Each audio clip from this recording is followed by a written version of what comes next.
Kocha, mambo vipi? Poa, mambo vipi? Safi, hongera kwa mchezo lakini pia pole kwa mchezo. Nashukuru kwa mchezo na nasema asante kwa hongera.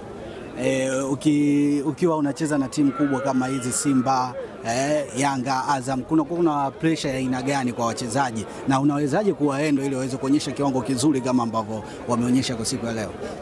Pressure inakuwa ni kubwa, lakini unajaribu kuwatengeneza wachezaji wako kiakili, kwa maana siku zote unapokutana na timu kubwa hichi kinachofanya kazi pale sio nguvu sana, kinachotumika ni akili na mbinu. Kwa hiyo ukiweza kuwa noma kwenye hiyo pressure, unaweza ukaona kama leo tulivyocheza, tumecheza vizuri, tumepoteza nafasi, lakini pia tumefungwa kwa uzoefu wa wachezaji, tumefungwa kwa set pieces, goli mbili za haraka haraka.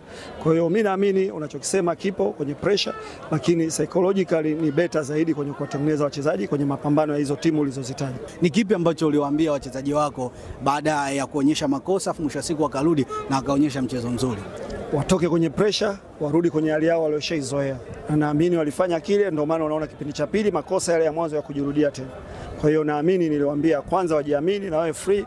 Inapotokea makosa ni makosa ya kimchezo. Kwa hiyo anapotokea mtu lazima ummotivate. Kwa hiyo wamepush pale panapowezekana, lakini mwisho wa siku tumepoteza, lakini mimi naamini tumecheza vizuri sana.